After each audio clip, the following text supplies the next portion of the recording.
Quiero que abramos nuestras Biblias, por favor, si son tan amables, en la carta de Santiago, Santiago capítulo 1.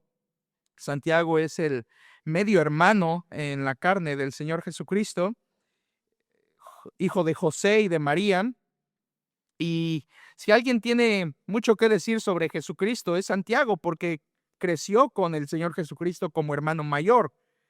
Y él habla del Señor Jesucristo. Hemos dicho antes que la carta de Santiago es como un eco del Sermón del Monte, y realmente sí, las principales temáticas del Sermón del Monte están en Santiago. Y con otras palabras, pero los mismos principios, las mismas enseñanzas vertidas del Sermón del Monte están también en Santiago. Aquí hay una más, y es la que quiero iniciar leyendo en Santiago capítulo 1, versículo 17 y 18. Ponga su mirada en estos dos versículos. Santiago 1:17 dice la Biblia: toda buena dádiva y todo don perfecto desciende de lo alto, del Padre de las luces, en el cual no hay mudanza ni sombra de variación. Él, de su voluntad, nos hizo nacer por la palabra de verdad para que seamos primicias de sus criaturas. Esto es una declaración de Santiago de la provisión poderosa de nuestro Dios. Dice: toda buena dádiva y todo don perfecto provienen de Dios. Santiago usa dos palabras griegas distintas, dádiva y don. Por eso se nos traducen palabras distintas en español. La primera palabra señala al acto de dar. Toda buena dádiva, toda acción generosa que Dios emprende. Y luego la segunda palabra se nos traduce don, es el regalo en sí, lo que nos da. De modo que la acción de dar y lo que nos da, siempre el Señor es bueno en dárnoslo. Toda buena dádiva y todo don perfecto desciende de lo alto, del Padre de las luces. Padre de las luces es un título judío que se refiere a Dios como el creador de las luminarias. Recuerda Génesis capítulo 1, cómo Dios creó el sol, creó las estrellas, creó la luna, la lumbrera mayor, la lumbrera menor. Y Padre de las luces o de las luminarias es una manera de referirse a Dios. Y lo que Santiago está diciendo es: hey, el que creó el sol, la luna, las estrellas, puede proveer. Porque toda buena dádiva y todo don perfecto que vienen de ese Padre creador es bueno, es bueno. Toda buena dádiva y todo don perfecto desciende de lo alto, del Padre de las luces. Y luego Santiago hace algo casi poético. Dice, versículo 17, en el cual no hay mudanza ni sombra de variación. Esto simplemente está haciendo una comparación con las luminarias que acaba de mencionar. Dios es Padre de las luces o luminarias, sol, luna, estrellas. Los cuerpos celestes llegan a tener movimientos, las estrellas, los cuerpos que están como cometas en el universo yendo para allá y para acá, los planetas que giran, los satélites que giran, hablando de cómo todo allá afuera en el universo rota, gira, se mueve. Pero dice Santiago, pero el que los creó, no. El que los creó no cambia, el que los creó no se mueve, el que los creó no muta, el que los creó siempre es el mismo. En él no hay cambio, no hay mudanza ni sombra de variación. Eso es una declaración de la inmutabilidad de Dios. ¿Recuerda esa palabra? Inmutabilidad significa que Dios nunca es alterado en su carácter y en su esencia. Dios no cambia en su naturaleza. Así que el Dios que proveyó en el principio es el mismo Dios proveedor del presente. ¿Por qué partimos de este texto? Porque estamos tratando de equilibrar lo que hemos estudiado por varias semanas. El hecho de que Dios mande a no preocuparnos tiene que ser equilibrado con una buena dosis de confianza en Dios. Y hoy en la mañana comencé a compartirles acerca de la provisión de Dios, el Dios proveedor, y partimos de la premisa de que Dios es proveedor y podemos confiar en Él. Y claro, si no vamos a preocuparnos, tenemos que tener una firme ancla de la cual asirnos para no preocuparnos. ¿Cuál es esa ancla? ¿Cuál es esa confianza? ¿Cuál es esa certeza y seguridad que no importa las preocupaciones, las turbulencias, las tormentas de la vida, podemos siempre estar confiados y seguros? ¿Quién es esa firme ancla? Es nuestro Dios. el Dios que provee, el Dios que da a todos abundantemente y sin reproche. Es mismo Santiago, capítulo 1. El Padre de las luces, que no cambia, el Dios que nos da todas las cosas buenas. Así que estamos simplemente tratando de darnos una dosis bíblica de la capacidad proveedora de Dios, para que confiemos en Él, para que confiemos en Él. Una vez más, estamos rodeados de materialismo, de filosofías económicas: ganar, ganar, gastar, trabaja, trabaja, trabaja, gana, gasta, consigue, compra, luce, presume y todo esto, y sabemos que eso es un estilo de vida mundano. Dios provee para los suyos, claro que sí, pero no ponemos los tesoros en esta tierra. Nuestra ciudadanía, ¿dónde está, hermanos? En los cielos. No somos ciudadanos de esta tierra, somos ciudadanos del cielo. Por lo tanto, queremos equilibrar esto y poner nuestra confianza en Dios. Y como la fe viene por el oír la palabra de Dios, queremos mostrar con la Biblia a ese Dios proveedor, el que te dice no te preocupes. Pero al mismo tiempo que dice no te preocupes, te muestra su gran poder para sustentar y suplir todas las cosas. En la mañana comencé hablando de cómo la Biblia revela un Dios generoso, un Dios bondadoso, un Dios que es liberal en dar, abundante en dar. Y puede hacerlo porque es dueño de todo. Dios es dueño, posee todo en la tierra, en el cielo. Él puede darlo. Él es en naturaleza bueno. Dios ama al dador alegre porque Él es un dador alegre. Por eso que podemos confiar en Él. Y en la mañana vimos las 7 promesas bíblicas de provisión. ¿Se acuerda? Estudiamos un poquito Salmo 34:10, Salmo 37:25, Proverbios 3:9 y 10, Mateo 6:33, segunda a los Corintios 9:10, Hebreos 13:5 y 6 y Filipenses 4:19. Promesas de provisión, promesas de la Biblia donde Dios te dice voy a proveer. Pero al mismo tiempo estudiamos cómo en todos esos pasajes que son promesas, Dios marca el requisito para que Él provea. Y la Biblia es clara: Dios provee, sí, a los justos, a los que le temen, a los que le aman, a los que son justos, a los que le honran, a los que siguen primeramente el reino de Dios, a los que son generosos, a los que confían en Él. Esa es nuestra parte. ¿Quieres que Dios te provea? Vive conforme a sus leyes. Confía en Él, búscalo. Él es el Dios proveedor. Y una vez más, si tú eres un hijo de Dios, los hijos de Dios no vivimos buscando las cosas terrenales. Porque los gentiles, ellos sí buscan todas esas cosas, pero nosotros no.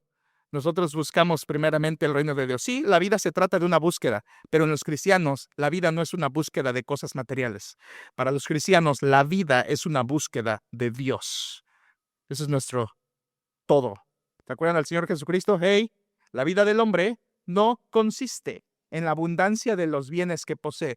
El punto medular de la vida del hombre no son cosas. El punto medular de la vida del hombre es Dios en esa vida. Solo Dios llena de alegría el corazón. Libro de Eclesiastés lo dice. Es que el dinero no puede hacer eso, pero Dios sí. Por eso queremos confiar en Dios, no en el dinero. Por eso queremos amar a Dios, no amar el dinero. Y queremos verlo y conocerlo más en su faceta como proveedor soberano. Bien. He pensado en 2 preguntas. Esta tarde estamos tratando de contestar la primera. Vamos a iniciar a contestar la primera pregunta. Y la pregunta es, ¿cómo provee Dios? ¿Cómo nos provee? Una pregunta muy básica, muy fundamental. Si Dios es capaz de proveer y es dueño de todo y es absoluto soberano, entonces, ¿cómo provee? ¿Cuál es la manera? ¿Cuáles son los mecanismos divinos que Él utiliza para suplir a los que le temen, a los que le aman, a los que le buscan, a los que confían en Él y buscan su reino? ¿Cómo Dios provee? Y realmente, según la Biblia, hay 6 maneras en que Dios provee, 6 formas de proveer que vienen de Dios.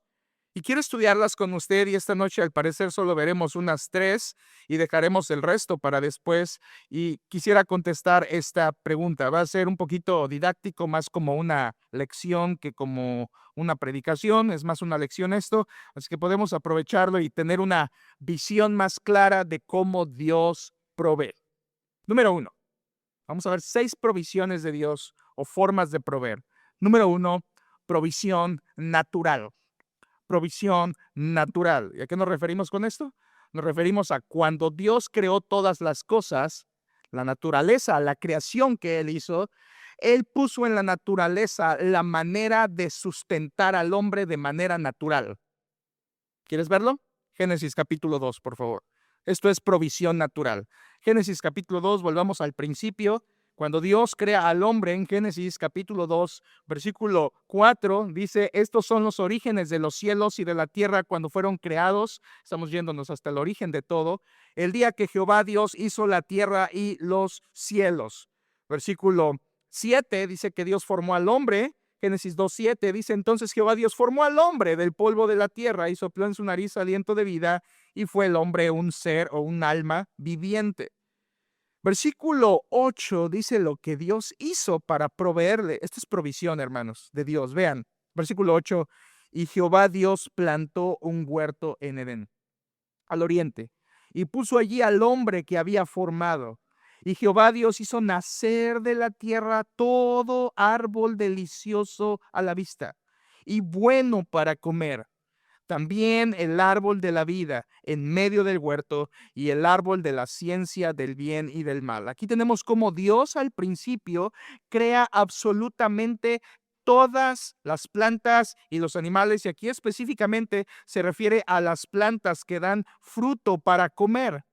Si regresa a capítulo 1, versículo 11, capítulo 1 de Génesis, versículo 11, lo expresa un poco más detallado. 1:11 dice, después dijo Dios, produzca la tierra hierba verde, hierba que dé semilla, árbol de fruto que dé fruto según su género, que su semilla esté en él sobre la tierra. Y fue así. Esto es maravilloso, hermanos. Esto es Dios. Esto es Dios. Dios creó los árboles frutales de manera que puedan ser autosustentables. ¿Por qué? Porque la semilla está en ellos. ¿Has pensado en eso? Yo sé que tú lo sabes. El árbol, el fruto, trae la semilla. O el árbol esparce la semilla. O los insectos esparcen la semilla y la llevan. ¿Por qué? Porque Dios así lo pensó.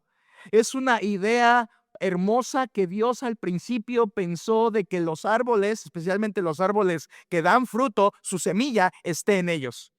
Dirás, esto no me parece nada espiritual, pastor, esto es más algo del estudio de las plantas. No, no, no, esto es idea de Dios. Dios de manera natural puso en los árboles la capacidad de poder producir fruto y esparcirse para generar más y más y más árboles que den más y más fruto. Quiero que vuelvan ahora al capítulo 2, donde iniciamos, y en el versículo 9 dice que Dios hizo nacer de la tierra todo árbol delicioso. ¿Puedes imaginar eso? Surgió la fruta más deliciosa que existe ahí. Dios de repente dijo con su palabra y se apareció una hectárea de la fruta más rica, la papaya. ¿No lo creen? La papaya es la fruta más deliciosa que existe. Estoy seguro que fue la primera que Dios creó allí. La papaya. Y lo digo en serio, para mí es fabulosa. Papaya. Y después quizá Dios puso kiwis por allá. Y luego unas fresas por ahí. Y luego un mango alto. Y luego limón por allá. Y luego sandías por allá. Y luego Dios empezó a llenar la tierra de todos los frutos inimaginables. Cosas que probablemente de un tamaño que jamás hemos visto, porque la exuberancia con la que Dios creó originalmente todas las cosas era superior a lo que hoy vemos. Tú puedes ver una fruta hoy y decir, oh, qué grande fruta. Te aseguro que las del Edén eran mucho mejores y sí eran dulces. Esas sí eran dulces. Eran deliciosas, usa el versículo 9. ¿Qué fue eso, hermanos? Provisión natural. Dios lo dio por creación. ¿Qué tuvo que hacer Adán para tener esos árboles? Nada. Nada. Él solo los comió. No tuvo que hacer nada. ¿Trabajó para sembrarlos? No. ¿Los sembró? No. Simplemente fue lo que estoy llamando una provisión natural. Tenemos, por supuesto, que Dios le dio eso a Adán, versículo 10, y salía de Edén un río para regar el huerto, y de ahí se repartía en 4 brazos. Vean, hasta Dios le dio la manera de riego. Dios lo hizo, una provisión natural. Adán no tuvo que hacer nada para que esos árboles comenzaran a ser deliciosos y a dar fruto. La provisión natural, entonces, nos referimos a la provisión directa de Dios por medio de la creación. a la provisión directa de Dios por medio de su creación, sin intervención nuestra. Lo tenemos aquí en el ejemplo de Génesis 2, y hay un ejemplo más en Éxodo. Miren, vamos para allá para poder expandir esto. En Éxodo capítulo 15 tenemos a Israel que ha salido de Egipto y de inmediato tienen sed. Salen del mar, cruzan el mar y se encuentran con sed. Versículos 22, 23, hay aguas amargas que se llamaba Mara. ¿Recuerdan esa escena triste? Los israelitas no podían beber. Versículo 24, entonces el pueblo murmuró contra Moisés y dijo, ¿qué hemos de beber? Porque las aguas eran amargas, ¿recuerdan? Y entonces Dios hizo algo. Vean el versículo 27. Versículo 27, el final, dice, y llegaron a Elim, donde había, ¿qué cosa?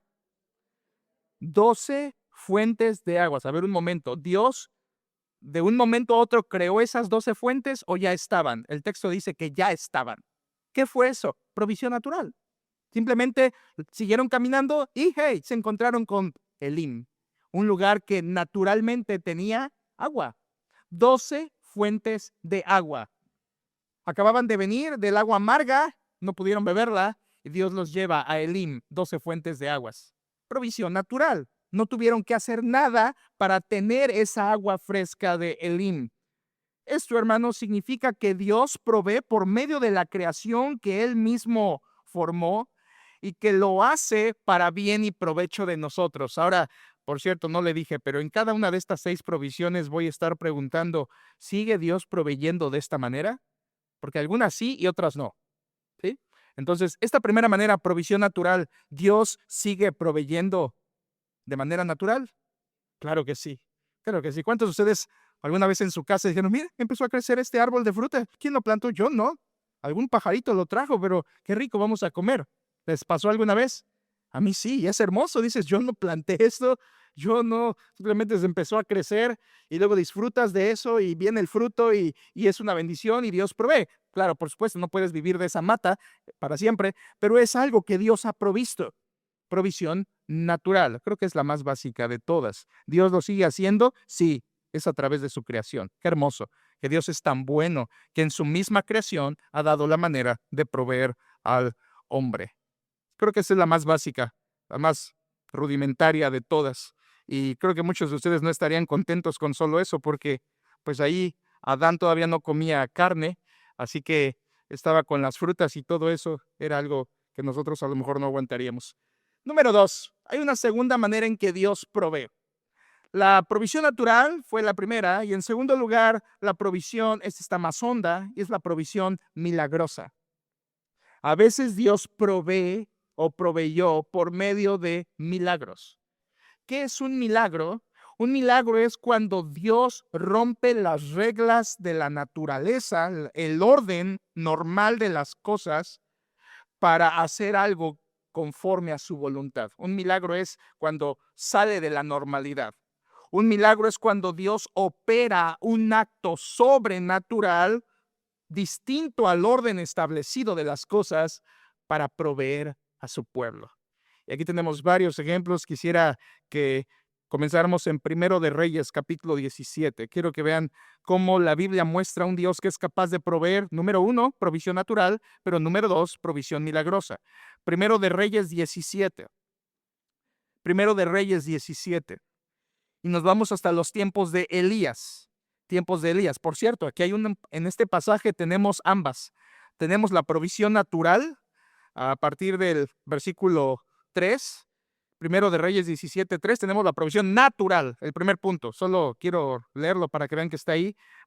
Primero de Reyes 17:3 dice, apártate de aquí, vuélvete al oriente y escóndete en el arroyo de Querit, que está frente al Jordán, beberás del arroyo y yo he mandado a los cuervos que te den allí de comer. Provisión natural. Había un arroyo y los pájaros le daban, le llevaban de comer. Ahí estaba el arroyo, una provisión natural de Dios. Pero vean cómo hay un milagro a partir del versículo 8, provisión milagrosa. Aquí tenemos al profeta Elías. Versículo 8 dice, vino luego a él la palabra de Jehová diciendo, levántate, vete a Sarepta de Sidón, un lugar que no era Israel, y mora allí. he aquí yo he dado orden allí a una mujer viuda que te sustente. Recuerdan, están en sequía, están en hambruna, no ha llovido, el pueblo está desfalleciendo y Dios le dice a Elías, vete allá a Sarepta y una mujer viuda te va a sustentar. No sonaba muy prometedor, ¿verdad? No sonaba muy real. Versículo 10. Entonces él se levantó y se fue a Sarepta. Este es un siervo de Dios. Obedece aunque no tenga sentido lo que Dios le acaba de pedir. El profeta Elías va a Sarepta. Y cuando llegó a la puerta de la ciudad, he aquí una mujer viuda que estaba allí recogiendo leña, y él la llamó y le dijo, te ruego que me traigas un poco de agua en un vaso para que beba. Y yendo ella para traérsela, él la volvió a llamar y le dijo, te ruego que me traigas también un bocado de pan en tu mano. El profeta estaba hambriento. Versículo 12, y ella respondió, vive Jehová tu Dios. Esta es una manera de jurar, o como si dijera, juro por Dios, que no tengo pan cocido. Solamente un puñado de harina tengo en la tinaja y un poco de aceite en una vasija, y ahora recogía 2 leños para entrar y prepararlo para mí y para mi hijo, para que lo comamos y nos dejemos morir. ¡Qué escena! Esta viuda estaba en las últimas. Había agotado su despensa, tenía el hijo y tenía solamente un poco de harina, un poco de aceite, lo iba a mezclar, lo iba a cocer, lo iba a comer y después hasta que el cuerpo aguantara el hambre y morir. Esa es la escena. Viuda, eso quiere decir que no había un hombre que le supliera, que le sustentara, que le ayudara en esto. Así que Dios manda a Elías con una viuda muy pobre, que está a punto también de dejarse morir. Versículo 13, aquí viene la provisión milagrosa de Dios. Elías le dijo, no tengas temor, ve, haz como has dicho, pero hazme a mí primero. ¿Ven? Los pastores comemos primero. No es cierto, hermanos, no es cierto. Aquí era un profeta, yo no soy profeta. Pero hazme a mí primero de ello una pequeña torta cocida debajo de la ceniza. Oh, no pidió nada Elías, ¿verdad? No pidió nada, pidió algo a la carta. Hazme una torta cocida. No imagines una torta de pierna, ¿sí? No. Está hablando de un trozo de pan. Está hablando de una hojuela de pan. Una torta, dice, cocida debajo de la ceniza. Eso quiere decir a fuego lento. Cócela despacito, que quede crujiente, exigente, ¿no? Así eran los profetas, ¿verdad? Y dice, dame a mí primero, es lo que le está pidiendo, versículo 13, y tráemelo y después harás para ti y para tu hijo. Versículo 14, porque Jehová Dios de Israel ha dicho así, aquí viene, la harina de la tinaja no escaseará, ni el aceite de la vasija disminuirá, hasta el día en que Jehová haga llover sobre la faz de la tierra. Dios dice, hasta el pan al siervo. No va a faltar la harina, no va a faltar el aceite. Ahora, eso es algo que rompe las reglas de la naturaleza, ¿no? Ahí es algo que no puede pasar, pero va a pasar. Versículo 15. Entonces ella fue, esto es obediencia, e hizo como le dijo Elías, y comió él y ella y su casa, ¿cuánto? Muchos días. Entonces, ¿se cumplió la palabra de Dios? Sí, vino el milagro. Versículo 16. Y la harina de la tinaja no escaseó, ni el aceite de la vasija menguó, conforme a la palabra que Jehová había dicho por Elías. Cuando Dios dice, te voy a proveer, si es necesario que él hiciera un milagro, lo iba a hacer. Esto es provisión milagrosa. Es cuando Dios hace algo sobrenatural para proveer a los suyos. Y aquí lo hizo con Elías.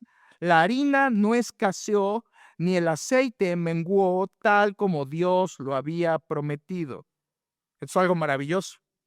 ¿Qué pasó, hermanos? ¿Qué pasó allí? ¿Será que la mujer viuda tenía escondido varias tinajas de aceite y las fue sacando poco a poco? ¿Será que alguien llegaba en las noches y rellenaba su vasija y rellenaba su tinaja? ¿Será que la mujer estaba loca y decía que tenía poco, pero realmente tenía un montón? No, todo eso son cosas, argumentos ilógicos, porque están viviendo una sequía. Lo que la mujer está diciendo es verdad. Voy a comerme mi último pan y a morir. Entonces lo que Dios hizo ahí fue un milagro.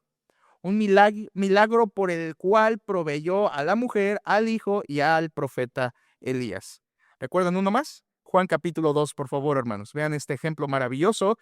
Y todos estos ejemplos no es solo para que conozcas las historias, es para que conozcas el poder proveedor de Dios. Juan capítulo 2 tenemos la escena del inicio, el primer año del ministerio del Señor Jesucristo, que fue privado, no fue público. Ese primer año, versículo 1 de Juan 2 dice, al tercer día se hicieron unas bodas en Caná de Galilea, y estaba allí la madre de Jesús, esta es María, y fueron también invitados a las bodas Jesús y sus discípulos. Jamás me canso de decir, Jesús asistió a una boda. Jesús respaldó una boda. Para Dios es importante una boda, es bíblico una boda, honra a Dios una boda y debe ser bajo los términos que honran y que glorifican al Señor. Cristo estuvo ahí en una boda. Versículo 3, y faltando el vino, como dije en la mañana, hermanos, el vino bíblico no era lo que tú compras hoy bueno, tú no lo compras, pero lo que la gente compra en su bebida y su alcohol y su vicio. Esto era vino, fruto directo de la vid, y era lo que se tomaba, porque recuerden, no había agua purificada.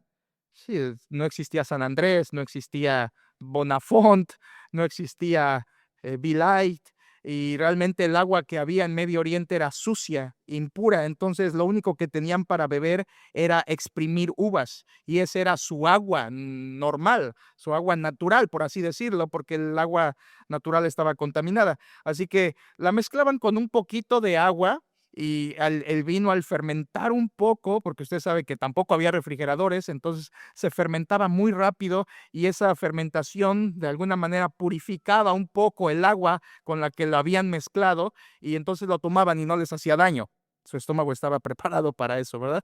Pero eran costumbres de antes porque vivían muy diferentes a nosotros. Entonces solamente quiero que entienda que este no es vino del que hoy la gente cree que es vino. Siempre hay alguien, ¿verdad? Nunca falta alguien que, pero Jesús multiplicó el vino, ¿cómo no vamos a tomar vino? Sí, pero ¿de qué vino estás hablando? El que tú tomas, con el que te estás cayendo como borracho, eso no es lo que multiplicó el Señor Jesucristo. El Señor Jesucristo multiplicó vino fresco. Vean por favor la boda, versículo 3, y faltando el vino, la madre de Jesús le dijo, María le dijo, no tienen vino. Esta es una insinuación. Esto es una insinuación. Esta es la madre de Jesús diciéndole a Jesús, no hay vino, tú puedes hacer algo. Tú puedes hacer algo. Esto es obvio que María sabía quién era Jesús, por supuesto, su hijo, pero era hijo de Dios sobre todo. Versículo 4, Jesús le dijo, ¿qué tienes conmigo, mujer? María, tienes que empezarme a ver como tu Salvador, ya no como tu hijo. Por eso Jesús le llama mujer, porque María tenía que comenzar a ver a Jesucristo como lo que ella necesitaba, un Salvador, y ya no como su hijo. Por lo tanto, Jesús toma distancia de María y le dice, mujer, ¿qué tienes conmigo?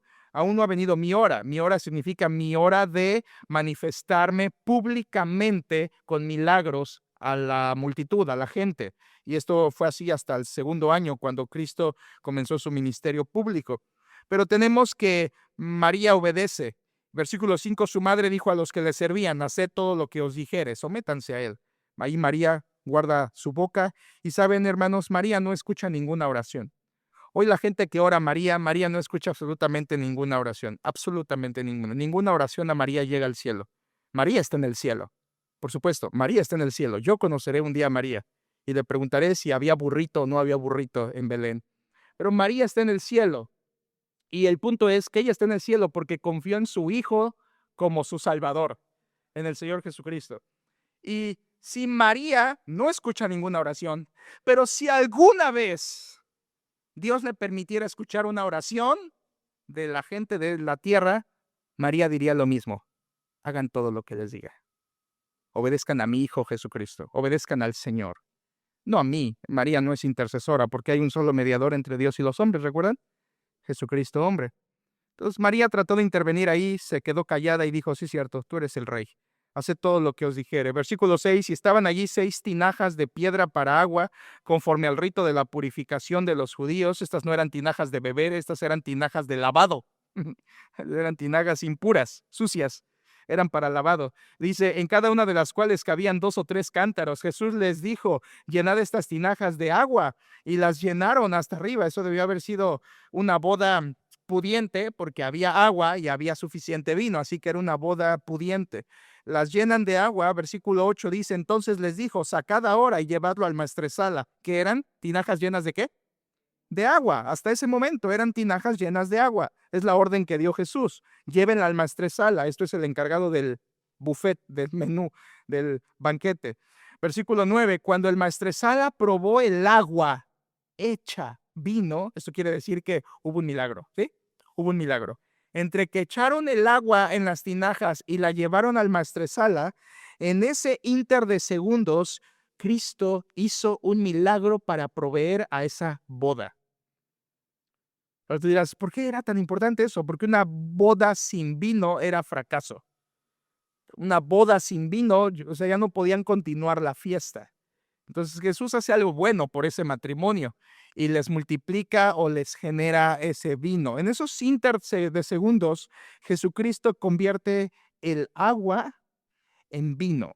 Versículo 9. Cuando el maestresala probó el agua hecha vino, sin saber él de dónde era, aunque lo sabían los sirvientes que habían sacado el agua, llamó al esposo y le dijo: todo hombre sirve primero el buen vino, y cuando ya han bebido mucho, entonces el inferior, mas tú has reservado el buen vino hasta ahora. O sea, lo que Jesús creó fue buen vino, porque toda buena dádiva y todo don perfecto descienden de lo alto. A veces decimos Jesús convirtió el agua en vino y está bien, pero lo que Jesús hizo fue crear vino, hermanos. Él creó vino en ese momento. Fue un acto milagroso, rompió la normalidad, rompió las reglas establecidas, y algo que estaba en una tinaja como agua se convirtió en vino. Esto es el poder proveedor de Dios. Esto es el poder proveedor de Dios. Solamente un par de ejemplos más, no los busques, pero ¿recuerdas en Mateo capítulo 14? 5,000 hombres más sus familias han seguido a Jesucristo por varios días y no tienen qué comer. Y aparece un jovencito con 5 panes, 2 peces. ¿Mas qué es esto para tantos?, dice Felipe.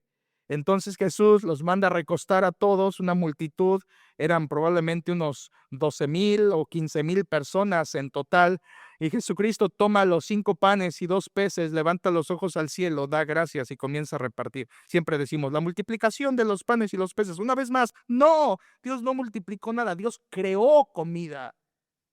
Creó comida. Esto fue un acto milagroso. Ahora tienes a Jesucristo en Mateo 14 alimentando a 5,000 y en Mateo 15 alimentando a 4,000. Una dosis de panes y peces similares, muy poco. Era el lunch prácticamente de una persona, y con el lunch de una persona Jesucristo creó comida para más de 10,000, 12,000, 15,000 personas, las que hayan sido. Esto fue un acto milagroso de Dios. Cuando analizas el Antiguo y el Nuevo Testamento, lo que ves es cómo Jesucristo, a través de crear vino, a través de crear pan, él estaba diciendo: yo soy el mismo Jehová del Antiguo Testamento. El Dios Jehová, Yahweh del Antiguo Testamento, que hizo llover pan del cielo y que dio agua de la roca, está aquí entre ustedes. Yo soy. Yo soy el pan de vida, yo soy el que suple tus necesidades. Esto es provisión milagrosa, y señalaba a que Jesucristo era el Dios verdadero. Multiplicó los peces y en el Antiguo Testamento Dios les dio carne, ¿recuerdan? Con todas las codornices en el desierto. Así que esta es la provisión milagrosa, y hay otros ejemplos en la Biblia de provisión milagrosa. Y tenemos que llegar a la pregunta. No contesten, por favor. No contesten. Pero la pregunta es, ¿Dios sigue haciendo milagros para proveer comida a su pueblo? Y antes de que responda cualquier cosa, déjeme responderle con la Biblia. La respuesta es absolutamente no. Ahora, ¿Dios sigue haciendo milagros? Sí, sí, por supuesto. Dios hace los milagros cuando Él quiera, pero para hacer comida, no. Lo hizo de manera específica en ciertos tiempos de la historia. Lo hizo en la etapa de los profetas, lo hizo en la etapa del ministerio de Jesucristo, y fue todo. De hecho, tenemos en el Nuevo Testamento al apóstol Pablo diciendo: tuve hambre. Yo pasé por hambres, ayunos, hambrunas. Ay, ¿por qué no se multiplicaba algo, se creaba algo el apóstol Pablo? Porque Dios ya no lo permitía. Así que no es como que hoy vas a llegar y había 2 panes y al llegar a tu casa va a haber 5 panes. Y dices: no, Señor, multiplicaste algo en mi despensa. No, Dios no va a hacer eso. Y de verdad, Dios puede hacer milagros de otra índole, de otras maneras. Por supuesto, Dios sigue haciendo milagros en otras áreas, en otras esferas de la vida. Pero quiero recordarles que el milagro más grande que Dios hace es transformar una vida de pecador a hijo suyo. No hay milagro más grande que el que hoy Dios hace cuando una persona se arrepiente de su pecado y cree en Cristo como su Salvador. En ese momento Dios no multiplica comida. En ese momento Dios cambia el corazón de piedra, pone un corazón de carne y hace habitar su Espíritu Santo en ese corazón, le da nueva vida, lo hace nacer de nuevo, le da vida espiritual, lo adopta como su hijo y ahora esa persona es creyente en Cristo para siempre. Ese es el mejor milagro. Saben, yo no espero ver ningún milagro. No necesito ver ningún milagro. El milagro más grande que Dios puede hacer ya lo hizo en mí. Y es haberme dado vida, vida eterna, por medio de su Hijo Jesucristo. No hay milagro mayor. No hay milagro mayor. Eso es un milagro con trascendencia eterna. No necesito que Dios me multiplique nada. Su gran milagro que Él hoy hace de convertir una vida de pecador a santo es indeciblemente superior a cualquier otro milagro. Por cierto, hermanos, y de paso, una vez más, milagros no producen fe. Cuando hay una congregación falsa que dice, ven tu milagro, pide a Dios tu milagro, hará Dios milagro, es noche de milagro, tarde de milagro, y etcétera, etcétera, etcétera. Ahí tienes a miles de personas yendo por un milagro y después las tienes en las iglesias consagradas siguiendo a Cristo y hablando de su palabra. No. ¿Por qué? Porque lo que buscan es milagro y los milagros no producen fe. Ten cuidado con eso. Los milagros no producen fe. Jesucristo alimentó a 5,000, luego a 4,000 y de esos no creyeron. No creyeron. No creyeron. Los milagros no son capaces de convertir el corazón del hombre. Los milagros no son capaces, no tienen el poder para traer fe al corazón del hombre. Pero el Evangelio es poder de Dios para salvación a todo aquel que cree, ¿cierto? El Evangelio tiene poder de transformar al corazón. Los milagros no. Es por eso que en esta iglesia no hacemos milagros, porque si hiciéramos milagros no seríamos de Dios. Recuerden, Satanás también tiene poder. Escuché de iglesias hace muchos años donde no sé cómo lo hacían, si era truco o era diabólico, pero hacían que de las paredes brotara oro de polvo. No sé si ponían ahí alguna hermana tirando desde arriba, algo de escarcha o no sé, pero la gente se impactaba y, oh, el milagro, oro, el Señor. Puede ser algo falso o puede ser algo diabólico, cualquiera de las dos cosas. Es igual que si se te aparece una Virgen de Guadalupe en un comal, es igual de diabólico que Satanás mismo. Así que los cristianos no buscamos un milagro. Los cristianos creemos en el Dios proveedor. ¿Hizo milagros en su momento para proveer? Sí. Hoy no. Dios tuvo un tiempo y un espacio. Ahora, Dios no hace milagros para proveer, no porque no pueda. Claro que puede, su poder no se ha cortado, pero no lo hace porque su plan ha cambiado. El plan de hoy de Dios ha avanzado en la historia de la redención y esos milagros para proveer comida, como Elías, como aquí en el ministerio de Cristo, tenían un propósito. Tenían un propósito que era respaldar las verdades que predicaban los profetas y en el ministerio de Cristo, respaldar el ministerio del Señor Jesucristo como enviado de Dios. Hoy ya no se necesita eso. Es por eso que Dios ya no hace esa clase de milagros. Así que cuando escuches a una persona que supuestamente hace milagros en el nombre de Dios, huye, huye.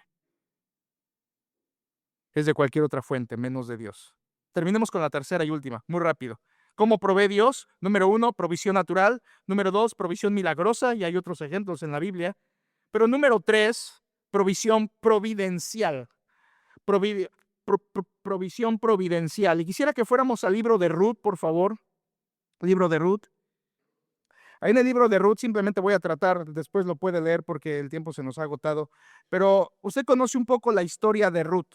Ruth, una mujer moabita que perdió su esposo y perdió su suegro y quedó viuda. Y la Biblia dice que Ruth regresa con su suegra Noemí. Estoy resumiendo la historia simplemente.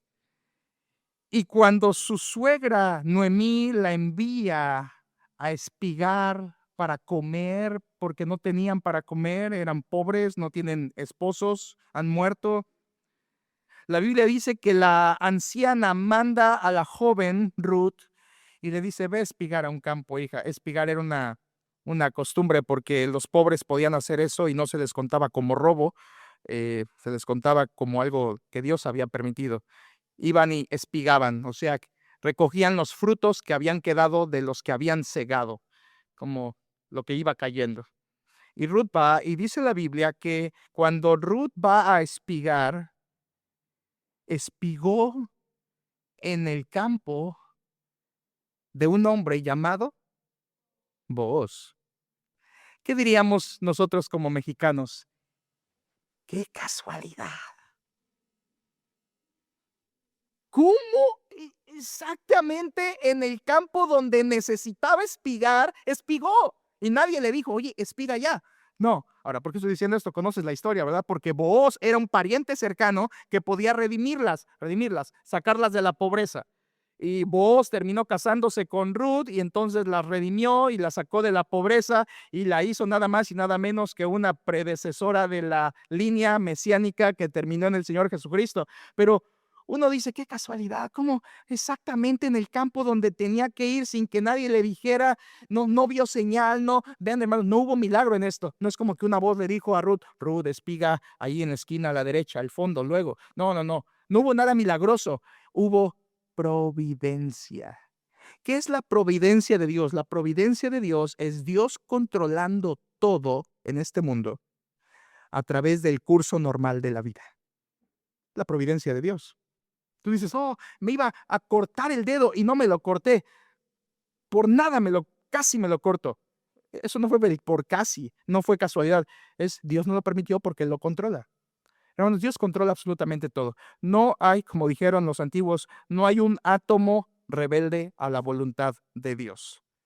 Todo sucede por la providencia de Dios. Es el control soberano en el más mínimo detalle de la vida. En primero de Samuel hablamos bastante de la providencia, pero Ruth es un ejemplo de esto, porque providencialmente no hubo milagro, solo providencialmente Dios ordenando todas las cosas, ordenó cada detalle, cada circunstancia y cada momento para que Ruth pudiera encontrar a la persona que Dios iba a usar para sacarle de la pobreza. Provisión providencial, por control de Dios. Un ejemplo más, muy sencillo, hermanos. Pedro. ¿Recuerdas en Mateo capítulo 17? La Biblia dice que llegan los cobradores y entra Pedro y dice, y antes de que Pedro hable, el Señor Jesucristo habla y dice, Pedro, ¿de quiénes cobran los impuestos? ¿De los hijos o de los extraños? ¿Recuerdas esa porción? Y le termina diciendo el Señor Jesucristo, mira, ve, tira tu anzuelo al mar y el primer pez que saques, ábrele la boca y encontrarás un estatero. Dalo por ti y por mí. Eso quiere decir que Pedro y Jesús eran los únicos que superaban los 20 años de edad, porque solo ellos debían pagar ese impuesto. Entonces todos los demás discípulos eran menores, así que tú cuando ves ahí las pseudopelículas a Jacobo, a Juan, unos barbones así y canosos, para nada, hermanos, para nada, eran prácticamente jovencitos, solo Pedro y Jesús superaban la edad de 20 años. Entonces, Pedro va, tira el anzuelo, que el anzuelo no era la forma más común de pescar, era con red, pero tira el anzuelo y eso debió haber sido en el mar de Galilea. Y ahí hay tilapias, por ejemplo. Entonces tira el anzuelo, saca el pez, el primer pez, abre la boca y tiene una moneda, la que Cristo dijo. Por supuesto, aquí hay omnisciencia de Cristo. Cristo sabía que ese pez existía, Cristo sabía que ese pez iba a estar en el momento de Pedro y Cristo sabía que ese pez realmente tenía la moneda dentro de su boca. Ahora, ¿es posible? Sí, hermano, sí es posible. Lo investigué, ¿sale? Es posible que un pez pueda vivir con una moneda, algo en el estómago o incluso en la boca. A veces los peces ven algo brillante en el fondo del agua y creen que es comida y lo tragan sin saber qué es, y a veces son monedas o cosas o anillos. Han encontrado peces con anillos, cuide sus anillos cuando va al mar, con cosas así brillantes en su estómago. Es posible, lo que el Señor Jesucristo le dice es verdad. ¿Qué fue esto? ¿Milagro? No lo creo, hermanos, no lo creo. ¿Qué fue? Providencia. Providencia. Dios hizo que todo estuviera en orden, controlado, cada circunstancia, para que Pedro pudiera encontrar ese pez y pudiera suplir la necesidad que tenía en ese momento. Lo vimos en la lectura hace un momento, el profeta Eliseo en 2 de Reyes 7, esa historia fenomenal que leímos hace un rato en la lectura, cómo los sirios huyen porque Dios los hace huir y entonces de la noche a la mañana viene la riqueza a Samaria. ¿Por qué? Providencia de Dios, Dios ordenando todo para que su pueblo coma. Así que aquí tienes las tres primeras maneras en que Dios provee. Dios suple, provisión natural, provisión milagrosa, provisión providencial. Y decías, yo no me imaginaba esas cosas. Y me falta hacer la pregunta, ¿sigue Dios proveyendo de esta manera, providencialmente? Sí, sí. Dios sigue moviendo cosas, Dios sigue ordenando cosas para bendecir a su pueblo, poniendo ciertas circunstancias para proveernos. ¿Cuántos de nosotros alguna vez hemos sido bendecidos por alguien en algún momento de hambre y alguien llega con una comida que nos comparte, nos da una ofrenda que nos da, vamos al súper y decimos, Señor, solo tengo esto, ayúdame, y vas y encuentras la oferta que nunca habías pensado que ibas a encontrar? Y entonces, cosas providencialmente que Dios permite, acomodando todo. Tú dirás, ¿cómo sabía esta persona que yo tenía hambre y que no teníamos? ¿Cómo supo? No supo. Simplemente Dios providencialmente proveyó porque Él sí conoce tu necesidad y organizó todas las cosas para que esto pasara. Leía acerca de un pastor que estaba en ayuno por una situación médica muy triste y justo el momento en que él terminó de orar, que estaba acabando su ayuno después de algunos días, una mujer entró a su oficina y le dijo, ¿gusta este sándwich? Lo he preparado, no sé si lo quiera comer ahora. Y el pastor dice, increíble, acabo de terminar de orar, Señor, hasta aquí termina mi ayuno. Y la comida llegó de inmediato. Gracias, Señor. ¿Qué cosa? ¿Fue milagro? No, providencialmente. Dios controla todo, Dios controla todo. Él provee. Él provee. Sí provee naturalmente, sí provee providencialmente, sí proveyó milagrosamente y aún faltan las otras tres que son más conocidas. ¿De acuerdo? Así que espero la próxima podérselos compartir. Confiamos en este Dios, capaz de proveer toda buena dádiva, todo don perfecto provienen de Él. Oremos. Padre, bendice este pueblo que hemos escuchado tu palabra. Gracias porque eres un Dios proveedor, Señor. Que esta semana tu mano poderosa se muestre así en nuestras vidas. Ayúdanos a serte fieles. Gracias por tu amor. Gracias, Señor. Te bendecimos. Confiamos en ti, creemos en ti, te alabamos y reconocemos tu gloria. Permítenos tener una semana rodeados de tu presencia, obedientes a ti. Bendice nuestras familias y ayúdanos a amarte más esta semana. Permite que quien está en pecado pueda arrepentirse de él, que quien está en avivamiento, tú le ayudes a perseverar, que aquellos que luchan, Señor, tú les des victoria, y que aquellos que están creciendo, Señor, tú les impulses más y más. Oramos para tu gloria, que esta iglesia sea protegida por ti, que entre semana cada uno en particular, y que tu Espíritu guarde nuestras vidas. Oramos en el nombre de Cristo. Amén.